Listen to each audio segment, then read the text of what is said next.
Hola, ¿qué tal? Estamos aquí reunidos para trabajar este módulo que hace referencia a un aspecto muy importante de la práctica docente, que es la evaluación.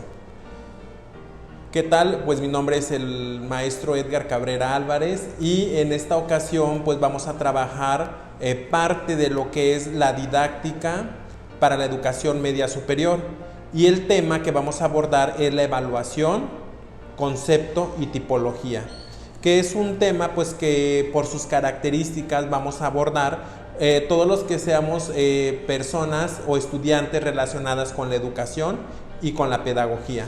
Partiremos del hecho de entender que la evaluación es un tema muy importante o de mucho protagonismo en el ámbito educativo, y no es que sea protagónico por el hecho de que sea un tema nuevo, sino que va cobrando o va evolucionando y se le va atribuyendo cierta función que se relaciona con varios aspectos del hecho educativo.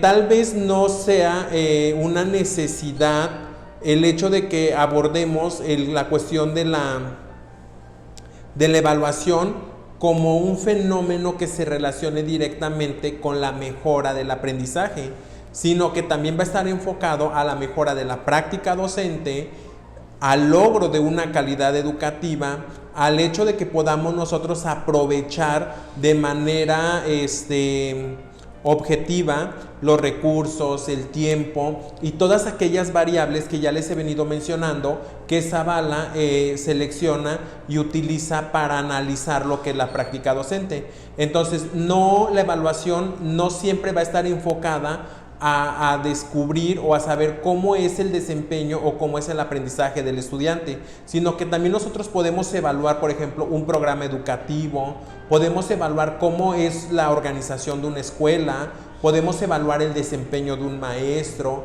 la relación que establece el maestro con sus alumnos. Y quizá uno de los factores más importantes que explican a la evaluación es que es un tema muy destacado y a la vez es muy importante porque permite o porque favorece la comprensión de los profesionales de la educación, el hecho de que pueda percibir o interpretar la realidad y que permita hacer una reflexión del qué, del cómo y de cuándo enseñar. ¿Por qué? Porque esta evaluación pues va a permitir la toma de decisiones sobre el qué, el cómo y por qué tenemos que evaluar. Entonces, para que nosotros entremos de lleno a conocer en qué consiste la evaluación, es necesario que primero identifiquemos algunos antecedentes de la evaluación. Y para conocer esos antecedentes, pues lo divido en tres subtemas o en tres apartados que marcan la evolución del concepto de evolución. Y el primero de ellos es la aparición de la evaluación y su aplicación al campo educativo. Sabemos que la evaluación no apareció o no tuvo su impacto directo inmediatamente en el terreno educativo, sino que el término de evaluación fue un término que apareció principalmente en Estados Unidos a inicios de este siglo, cuando se empieza a desarrollar el proceso de industrialización. Este proceso, esta etapa de la industrialización es cuando empiezan a aparecer fábricas, empresas, y entonces empiezan a tener controles de calidad, y es ahí donde empiezan a aplicar lo que es el concepto de evaluación.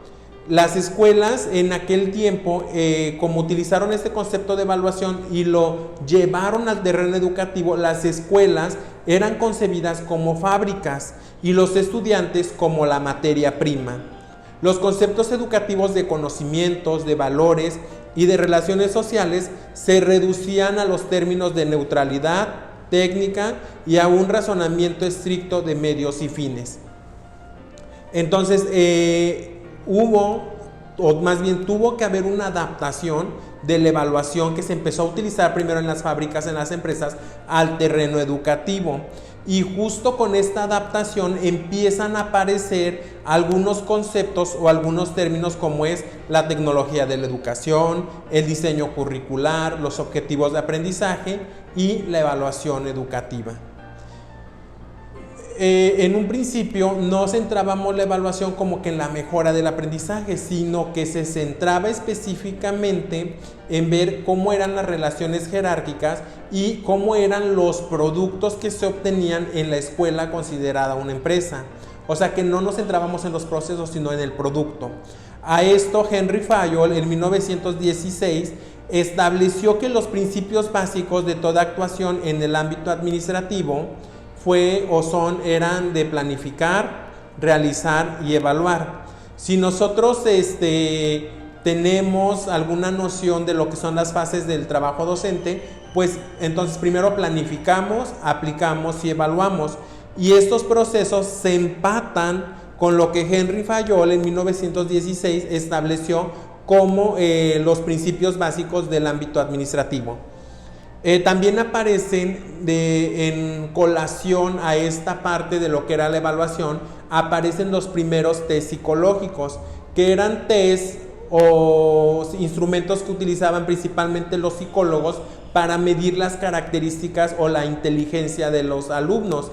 Esos test psicológicos dieron una segunda etapa a lo que era el concepto de evaluación. Entonces aparecen las fábricas, aparecen los primeros test y hace un nuevo corte o un nuevo avance de la concepción de la evaluación en educación.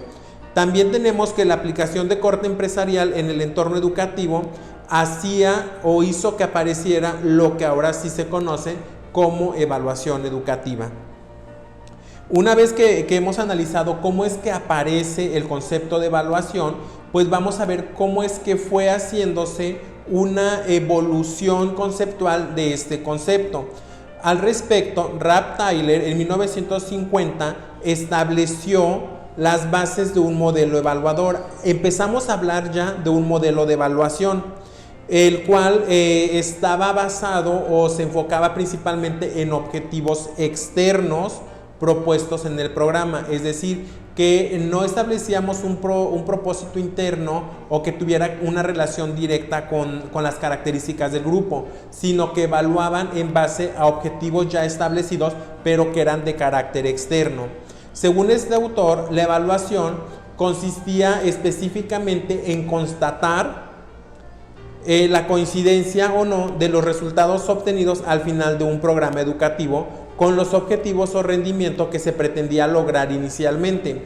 Es decir, que teníamos un programa de estudios y en ese programa de estudios teníamos los objetivos que teníamos que lograr.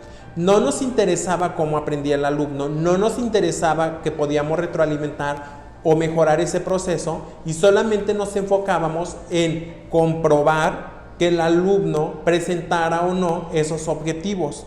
Y era así como lográbamos nosotros una evaluación educativa. Para lograr esta fase o este modelo educativo tendría que haber pasado por diferentes fases. La primera era establecer los objetivos, es decir, que del programa de estudio nosotros identificábamos los objetivos que se requería que nuestros alumnos pudieran lograr. Después tendríamos que ordenar los objetivos en clasificaciones amplias. Seleccionábamos los objetivos, los clasificábamos de acuerdo a su naturaleza, definíamos los objetivos en forma de comportamiento y cuando hablamos de comportamiento entonces estamos hablando de conductas, que los aprendizajes se manifestaban como una conducta. Se establecían las situaciones adecuadas para que pudiera demostrarse la consecución del objetivo, es decir, que una vez que nosotros ya teníamos seleccionados los objetivos que iban a lograr los estudiantes, ahora planificábamos una situación donde el alumno pudiera resolver una situación, un problema, y pudiéramos determinar si había o no logrado ese objetivo de aprendizaje. La siguiente etapa era explicar los propósitos de la estrategia a las personas responsables en las situaciones apropiadas. Es decir, que no solamente se quedaba de manera interna en las escuelas, sino que llegaban personas externas a las que les teníamos que explicar desde los objetivos, cómo se había hecho el diseño, cómo se habían transformado en conductas observables y cómo se había diseñado la situación en la que ellos tenían que evidenciar el logro o no de esta. El siguiente etapa era seleccionar o desarrollar medidas técnicas adecuadas. Esto se desprendía dependiendo de si el alumno había logrado o no el objetivo, y a partir de ella empezábamos a recopilar los datos de esa situación de aprendizaje para compararlos con los objetivos de comportamiento. Entonces, hasta este punto era que se concebía que el aprendizaje se manifestaba como una conducta o como un comportamiento, para lo cual entonces llegamos a lo que es la evolución conceptual de la evaluación. En este apartado lo que tenemos que analizar es que Cronbach en 1963 agrega un aspecto o un punto que hace que la evaluación sea considerada un aspecto de modernidad, y la define como el proceso a partir del cual se hace la recogida de información y el uso de esta para tomar decisiones sobre un programa educativo. Es decir, que este proceso de modernidad de la evaluación pues estaba enfocado específicamente a la modificación de programas, al diseño de estos para que favoreciera la recopilación de datos. Este mismo autor considera la evaluación como un medio al servicio de la educación, al emplearla como un elemento retroalimentador del objeto evaluado y no solo como un fin. Otra característica de esta evolución conceptual es que empieza ahora ya la educación a adoptar el enfoque de la retroalimentación, del enfoque formativo. ¿Por qué? Porque se retroalimentaba la conducta de los jóvenes. Recordemos que inicialmente solamente nos enfocábamos en si había un logro o no del objetivo. En esta etapa, en esta evolución conceptual para 1963, ya estamos hablando nosotros de que podía haber una retroalimentación a partir de la toma de decisiones que se hacían en base a las observaciones de las conductas observadas en los alumnos. En esta misma evolución conceptual tenemos que Scrim en 1967 incluye en su definición la necesidad de valorar el objeto evaluado, es decir, de que nosotros al momento de estar realizando la evaluación podamos integrar validez y mérito a la manera de cómo recabamos la información, y para ello se apoyaba en diferentes ideologías y en un sistema de valores que era imperante en la sociedad. Es decir, que en este nivel o en este modelo, en esta etapa en la que aparece esta nueva concepción de la evaluación, ya no solamente importaban los comportamientos, los objetivos y la retroalimentación, sino que la evaluación tenía que estar empatada con las necesidades del contexto, con lo que había en la sociedad. Entonces, hasta aquí hacemos los tres momentos más importantes, el recorrido de esos momentos más importantes respecto a la evolución del concepto de evaluación, y llegamos a identificar cuáles son los ámbitos de la evaluación. Todos evaluamos constantemente, todos decimos, por ejemplo, me gustó la comida, no me gustó, me gusta esta ropa, no me gusta esta ropa, me gustó la clase que dio el maestro, no me gustó. Estamos evaluando constantemente. Esta evaluación pues se va a dar en diferentes ámbitos. Primero, el más importante o el más globalizado pudiera ser el de la administración educativa. Esta evaluación de la administración educativa se refiere a que podamos hacer una evaluación de todo el sistema educativo mexicano. Es decir, que identifiquemos cómo son sus programas, cuáles son sus estrategias de acción, cuál es su misión, cuál es su visión, cuál es el proyecto de país, cómo se incluye en el Plan Nacional de Desarrollo, en el Plan Sectorial de Educación, y de esa manera nosotros hacemos una evaluación de todo el sistema educativo. Después, el siguiente ámbito en el que podemos utilizar la evaluación es en los centros escolares. Nosotros ya hicimos un recorrido y ustedes saben que hay un proceso que se llama planeación educativa. que en este momento esa planeación educativa o esa planeación estratégica se le conoce como programa escolar de mejora continua. Entonces, ese programa escolar de mejora continua lo que quiere es mejorar las condiciones de la escuela o de las problemáticas que afectan a la mayoría de sus estudiantes y de maestros. Entonces, se hace un proyecto y se evalúa constantemente el funcionamiento de la escuela. Ese sería el segundo ámbito. Y por último, el tercer ámbito de la evaluación, pues es justamente el que nos compete a nosotros, que es la evaluación del proceso de enseñanza-aprendizaje. Ustedes ya tienen el referente y ya saben qué es el proceso de enseñanza-aprendizaje. Para que nosotros podamos evaluar este proceso de enseñanza-aprendizaje, vamos a utilizar diferentes estrategias, diferentes técnicas, diferentes instrumentos de evaluación que vamos a analizar posteriormente. Cuando hablamos de la evaluación del proceso de enseñanza-aprendizaje, pues tenemos que hacer una referencia que consiste en que vamos a concebir a la evaluación como la prescripción relevante o real de los objetivos de la educación. Tenemos que determinar en gran medida lo que los alumnos aprenden y cómo lo aprenden, lo que los profesores enseñan y cómo lo enseñan, los contenidos y los métodos que utilizamos para favorecer el aprendizaje en el aula. Es decir, que vamos nosotros a evaluar todas las variables que se integran en el hecho educativo. Podemos, les he venido comentando, podemos evaluar el papel del maestro, el papel del alumno, la manera en cómo aprenden los estudiantes, la manera en cómo se brindan los apoyos a los estudiantes, cómo son las interacciones entre el maestro-alumno, entre alumno-alumno. Entonces, todo esto forma parte de la evaluación del proceso de enseñanza-aprendizaje.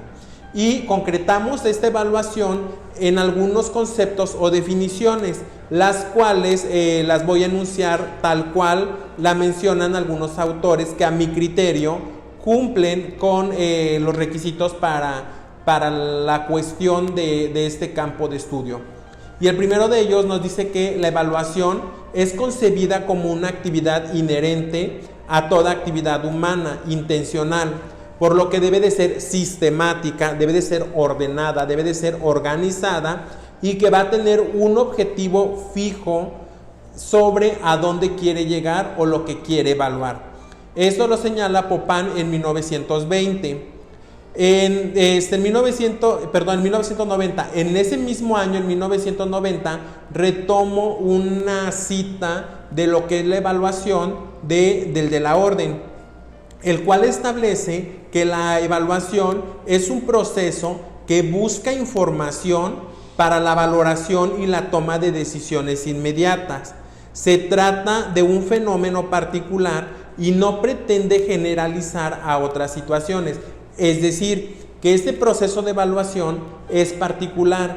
Si nosotros estamos aquí en la UBLA y yo entro a hacer un proceso de evaluación, por ejemplo, a administración, a deportes y pedagogía, a pesar de que sea la misma escuela, el resultado de esa evaluación va a variar porque no se generaliza, sino que es un proceso particular de acuerdo a las características y condiciones que se viven en cada salón o en cada aula.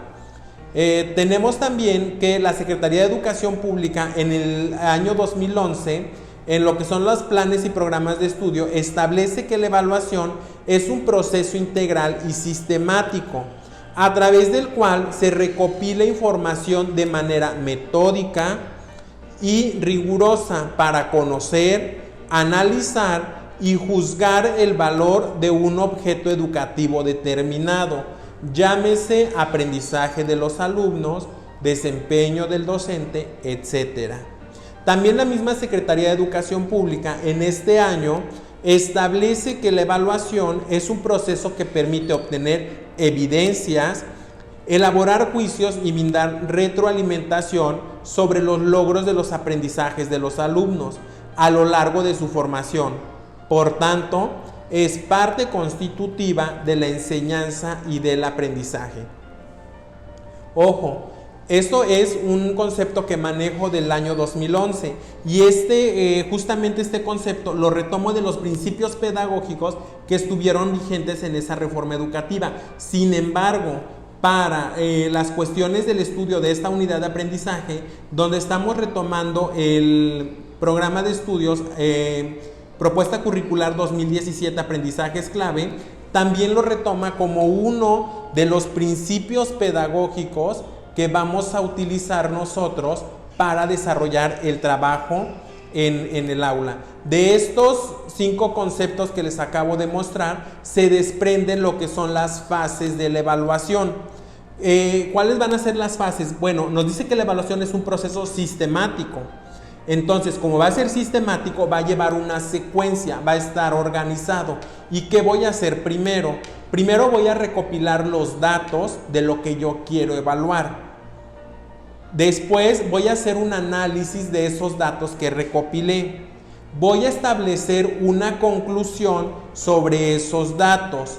Voy a establecer un juicio de esos datos que recopilé y que ya me sirvieron para elaborar una conclusión. Y finalmente voy a utilizar esos datos, esa información, para formular una estrategia de mejora.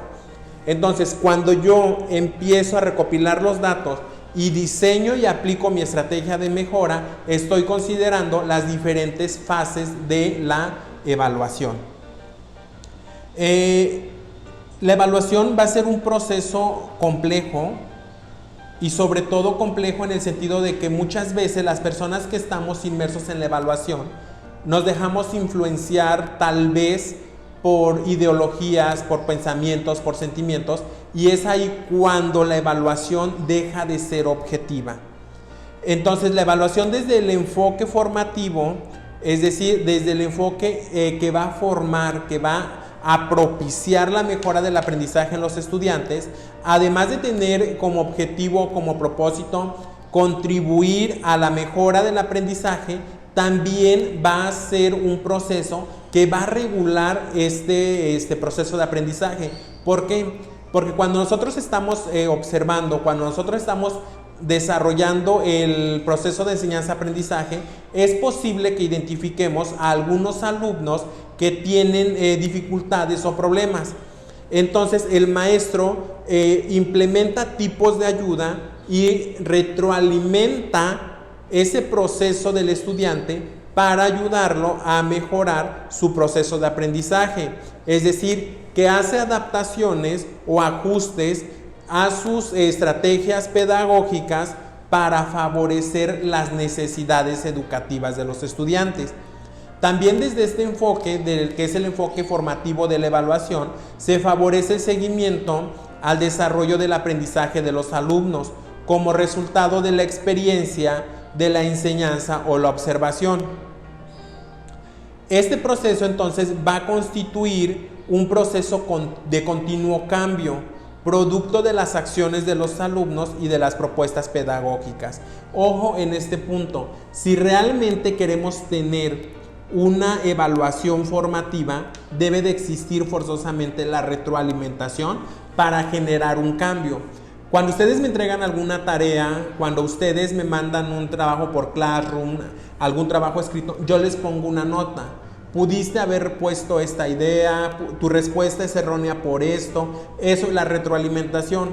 Entonces, ese proceso de retroalimentación, una vez que yo identifique tu error en el aprendizaje, tengo que diseñar estrategias o tengo que diseñar tipos de ayuda que te ayuden a ti a mejorar ese aprendizaje. Cuando nosotros hablamos de este enfoque formativo de la evaluación, destacamos lo que son las funciones de esta.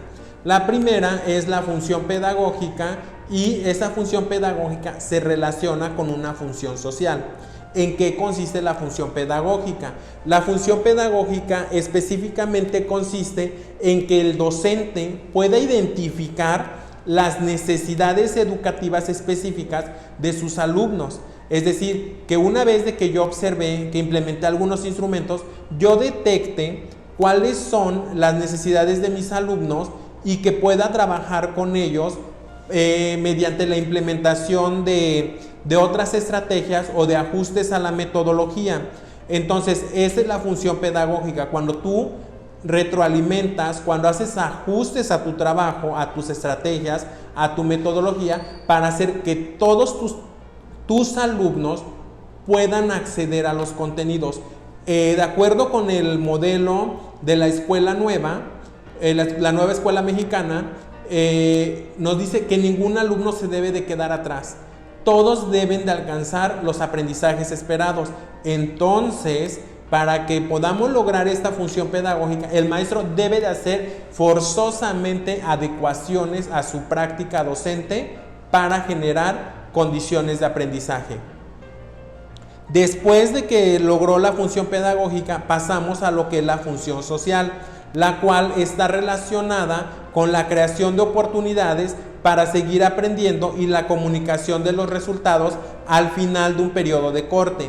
Es decir, que una vez que nosotros logramos hacer las adecuaciones, logramos brindar ayuda en la función pedagógica, ahora viene el hecho de la función social. Es decir, que veamos las posibilidades de que el alumno pueda continuar en otro nivel, pueda continuar aprendiendo a partir de un informe.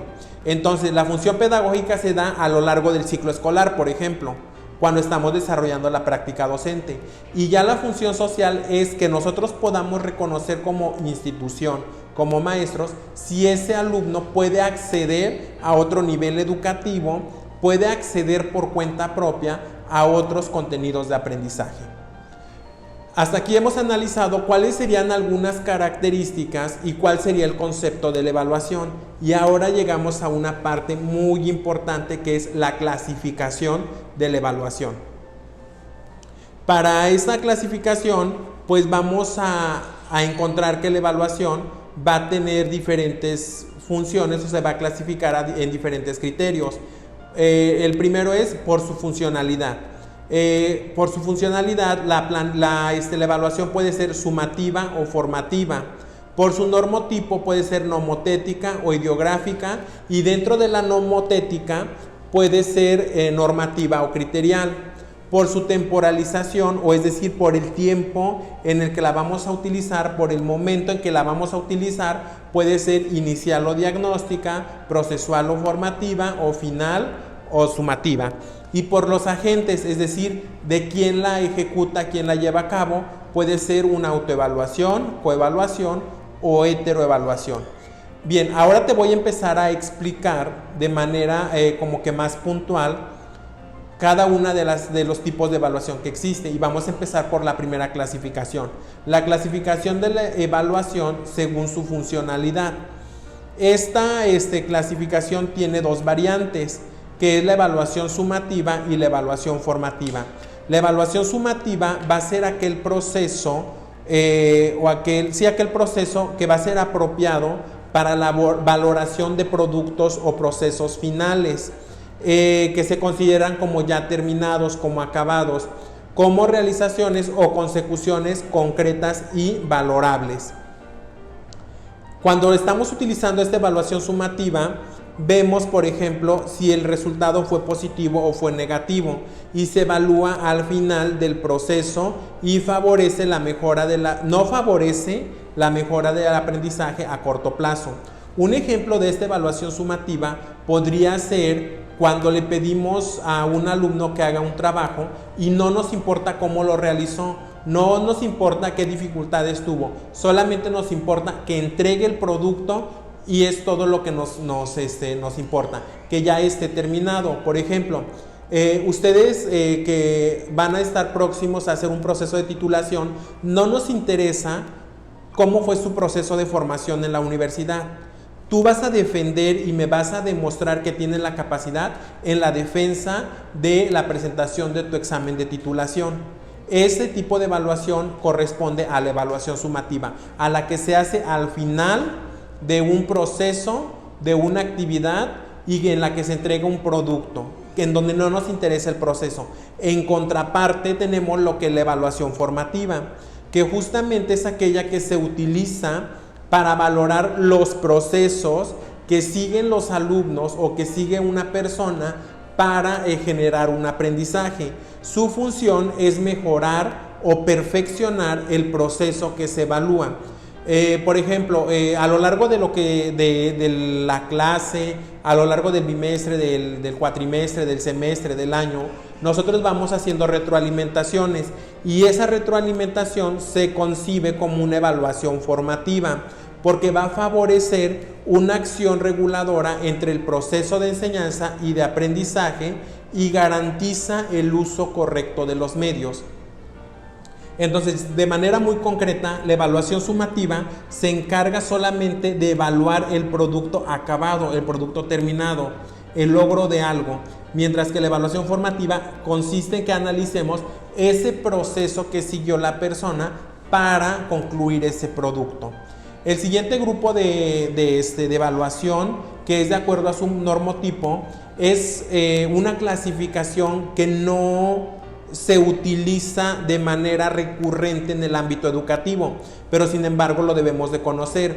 La evaluación, según su normotipo, es de dos tipos: es evaluación nomotética y la evaluación ideográfica.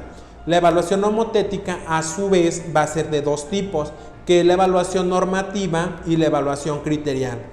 En la evaluación normativa va a ser aquella en la que nosotros vamos a hacer una valoración del sujeto en función del nivel del grupo en el que se haya integrado. Es decir, que para que yo pueda evaluar a un alumno de ciencias pedagógicas tercer cuatrimestre, por ejemplo, yo lo voy a evaluar en relación al logro de todos sus compañeros. Esa va a ser la norma. O sea, no va a ser una evaluación individual, sino que va a estar en relación a todo el grupo de personas que están con él. Mientras que la evaluación criterial intenta corregir el fallo que plantea la evaluación normativa. Es decir, que va a considerar criterios externos como referencia de evaluación.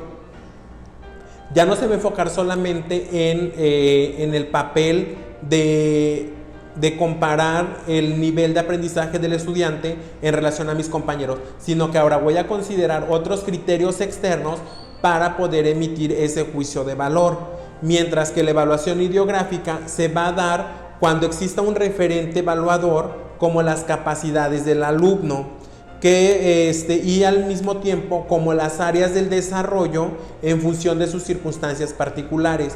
¿Qué significa esto? Que nosotros vamos a hacer una evaluación ideográfica en base a las potencialidades de cada individuo. Es decir, que va a haber una individualización de la evaluación. Un claro ejemplo aquí pudieran estar las personas que presentan alguna discapacidad y esa persona está evaluada en base a sus capacidades y en base a sus circunstancias particulares. El otro grupo de evaluación es el de la evaluación que se realiza de acuerdo al momento o de acuerdo a su temporalización. Esta evaluación pues va a ser de tres tipos. Va a ser la evaluación inicial o diagnóstica, que va a ser aquella que se va a iniciar al momento de iniciar el proceso evaluador. Detecta el punto de partida o los conocimientos previos que tiene el estudiante al inicio de un ciclo escolar, cuando llega a una escuela, cuando vamos a iniciar una unidad temática, cuando vamos a iniciar un tema. La evaluación inicial entonces o diagnóstica va a ser que nuestros alumnos, primero que nosotros conozcamos cuál es el nivel de conocimientos de los alumnos y segundo que los alumnos puedan identificar qué saben y qué es lo que les falta por aprender de un tema en específico. El otro tipo de evaluación es la evaluación procesual, que es aquella que se realiza durante todo el proceso de aprendizaje y que consiste en la evaluación o la valoración continua de cómo aprende el alumno y de la enseñanza del profesor mediante la obtención sistemática de datos, del análisis de los mismos y de la toma de decisiones. Es netamente formativa. Aquí su nombre nos dice, entonces, es evaluación procesual o formativa. ¿Por qué formativa? Porque se va a encargar de formar tanto en conocimientos como habilidades y en actitudes al estudiante. Y por último tenemos la evaluación final, que va a ser aquella que se realiza al terminar el proceso de enseñanza-aprendizaje, aunque ésta sea parcial. La diferencia que existe entre esta evaluación sumativa con la evaluación, la sumativa con la evaluación final, es que la sumativa se da al término del proceso. Nada más se da y se dice si se cumplió o no. Mientras que la evaluación final nos dice que va a ser un tanto parcial. Les pongo un ejemplo. La evaluación sumativa sería la calificación que yo te emito al término del bimestre. Y la evaluación final sería las calificaciones que yo te voy dando en cada una de las tareas que tú me entregas. Eso sería parte de la evaluación final y se refiere al fin de un ciclo, de un curso, de una etapa educativa o de una unidad. Supone una reflexión en torno a lo alcanzado después de un plazo establecido para llevar a cabo determinadas actividades y aprendizajes. Y por último llegamos a lo que es el grupo de la evaluación de acuerdo a sus agentes. Esta evaluación va a tener tres variantes, que va a ser la autoevaluación, la coevaluación y la heteroevaluación. La autoevaluación va a consistir en el proceso en el que una persona se autoevalúa, es decir, que hace un propio juicio de su desempeño. Cuando nosotros nos autoevaluamos, muchas veces tenemos problemas porque nos cuesta trabajo identificar cuáles son nuestras fortalezas y cuáles son nuestras áreas de oportunidad. Cuando tú te estás autoevaluando, tú en base a tus criterios, en base a tus ideas, en base a tus propios objetivos, determinas si lograste o no un objetivo, si lograste o no un aprendizaje. Entonces la autoevaluación la hace uno mismo sobre su desempeño. La coevaluación es el proceso que consiste en que todos los integrantes de un grupo nos evaluemos todos contra todos. Es decir, en el grupo, por ejemplo, de pedagogía tercer cuatrimestre, por ejemplo, Stephanie evalúa a todos sus compañeros, Rodolfo evalúa a todos sus compañeros. Todos tenemos un juicio de nuestros compañeros, pero nosotros no nos evaluamos en este tipo de evaluación, sino que solamente evalúo a los demás y yo voy a ser sujeto de evaluación, pero de mis demás compañeros. Y por último tenemos lo que es la heteroevaluación. La heteroevaluación es cuando una persona evalúa a todos los demás, es decir, o un ejemplo muy claro es cuando el profesor evalúa a todos sus alumnos. Y bien, hasta aquí hemos llegado a lo que es el análisis de lo que es la evaluación, del impacto y de la importancia que tiene en el quehacer educativo. Me despido de ti y te envío un cordial saludo. Nos vemos en el siguiente módulo.